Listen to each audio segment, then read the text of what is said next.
Hello guys. నాకు రీసెంట్‌గా ఒక ఫ్రాడ్ కాల్ వచ్చిందనమాట. వాడేమన్నాడంటే, నేనొక ఎస్‌బీఐ మేనేజర్‌ని. మీ అకౌంట్ కేవైసీ చేయలేదు. సో, మీ ట్రాన్సాక్షన్స్ ఇంకో 2 డేస్‌లో అయిపోతాయి అన్నాడు.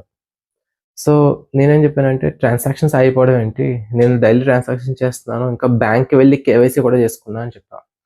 సో, వాడేమన్నాడంటే, "నో, నో నువ్వు ట్రాన్సాక్షన్స్‌కి కేవైసీ చేయలేదు. కావాలంటే నా దగ్గర ప్రూఫ్ ఉంది. చూడు" అని చెప్పి నాకు వాట్సాప్‌లో ఒక ఫైల్ పంపించాడనమాట. సో, అదే లింక్ క్లిక్ చేసి నువ్వు అప్లై చేసుకో, కేవైసీ అయిపోతది అన్నాడు. అదేంటిది అని చూస్తే అది ఏపీకే ఫైల్ అనమాట. సో, నేను వెంటనే వాడికి రేస్ చేశా. భయ్యా ఇది ఏపీకే ఫైలా? దీంతో నీకు ట్రాన్సాక్షన్స్ కాదు. నువ్వు ఫ్రాడ్ చేస్తున్నావు అని చెప్పా. లేదు లేదు ఇది జెన్యూన్ సైట్ అన్నాడు.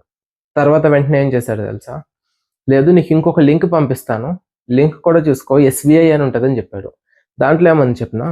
SBI credit card SBI KYC .in. యాక్చువల్‌గా ఎక్కడైనా అఫీషియల్ సైట్స్‌లో for sure same domain name repeat కాదు.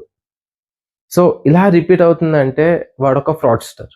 ఇంకా క్లియర్‌గా వాడు ఏం ప్లాన్ చేశాడో లైక్ వాడేమన్నా చెప్పాడంటే నాకు PAN card, Aadhaar card, mobile number అన్ని పక్కనుంచుకో. We have to do the KYC right away అని చెప్పాడనమాట.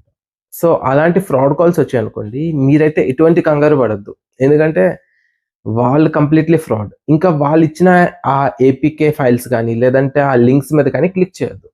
క్లిక్ చేస్తే ఏమైతదంటే కంప్లీట్ డేటా అనేది వాడు హ్యాక్ చేస్తాడు. హ్యాక్ అనే కాదు, కంప్లీట్ నీ ఫోన్‌నే వాడు హ్యాక్ చేస్తాడు. నీ ఫోన్‌లో నువ్వు ఏ ఆపరేషన్ చేసినా, ఏం చేసినా వాడు చూడగలుగుతాడు. లైక్ నువ్వు ఫోన్‌లో కాల్స్ చేసినా వాడు చూడగలుగుతాడు, మెసేజెస్ చూడగలుగుతాడు, ట్రాన్సాక్షన్స్ చూడగలుగుతాడు. నీ పిన్స్, ఓటీపీస్ ఎవ్రీథింగ్ అనమాట. వాడు నీ మొబైల్‌ని కంప్లీట్ హ్యాక్ చేయగలుగుతాడు. సో, ఇలాంటివేమైనా జరుగుతున్నాయంటే బీ కేర్‌ఫుల్.